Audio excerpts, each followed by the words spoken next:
Welcome, Mark. Would you like to introduce yourself? By all means. I'm Mark Watkin. I'm based in Watford. I'm a county councillor on Hertfordshire County Council. I'm a district councillor on Watford Council. I am a trustee of the Multicultural Community Centre, and I'm actually a trustee on the Friends of Little Castlebury, which is an 18th century house we're trying to bring back into life. So that keeps me fairly busy. I can imagine. What made you want to become a trustee?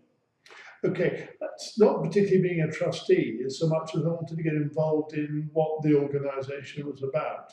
And you very quickly discover that if you show an interest in an organisation, you naturally tend to find that you divide into two camps. Those who simply want to do, and those who want to help plan do what the organisation is aiming to achieve. I found myself sort of doing that, and that's been through my life, I think. Both of the governing bodies and my church's parochial church council, which are things I don't do now but did previously. So it's a sort of way I tend to find I operate.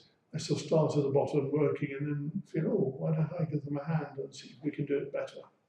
Well, very creditable. Your organisation, or one of your organisations, the Multicultural Community Centre, developed a business plan earlier this year. What motivated that? Well, essentially, the Multicultural Community Centre had what felt for some time a secure source of funds coming from the Borough Council. However, as Watford is no different from any other council, its funding has been dramatically reduced, and it took a complete review as to the way it was going to fund voluntary organisations. And for a whole variety of reasons, the MCCC, or the Multicultural Community Centre, actually lost out quite badly, and it was a big chunk of money that they were losing from their annual revenue. So quite naturally, and absolutely right, they had to sit down and think about how they were going to achieve what they wanted to achieve. Could they continue to operate in the way they'd operated in the past? And indeed, more to the point, could they look at new things to do and new sources of funding? And the only way to do that constructively is through a plan. And how did you find the planning process? Very difficult, if the truth be told. And I think the main point is that when you've got a community of people who've been doing the same thing for a long period of time, it's very hard to suddenly stop and say, "Whoa, let's now look at each other critically, even in a friendly, critical way, and rethink what we're trying to do." So I would strongly commend an organisation to think of using a facilitator who is prepared actually to ask the difficult questions, not necessarily aggressively, but just say why and when and how much, these sort of things which quite often you'd rather not discuss in case you offend another member of the group. Very true. And what was the worst part of the planning process? Oh, worst part.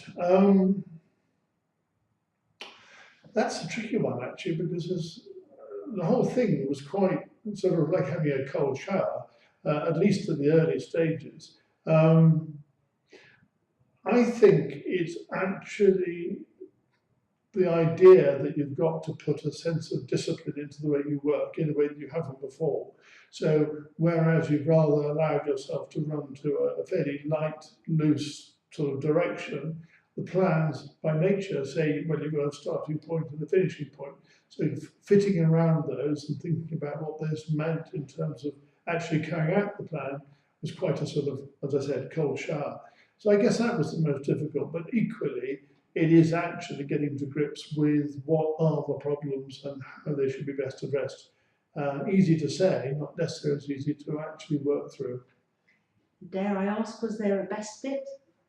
Oh, well, I think there was actually, because I think as a group, we sort of got to know each other better because we were working in a different way.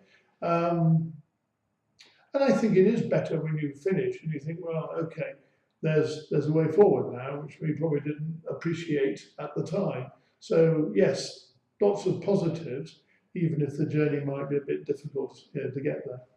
Lovely. Do you have any inspiring messages for Trustees Week? Keep going. I think that's it, actually. I think quite literally, in these difficult times, keep smiling. You're not alone. Everybody else is having the same challenges as you are, probably. And yet, surprisingly, out of all this comes good. Thank you very much, Mark.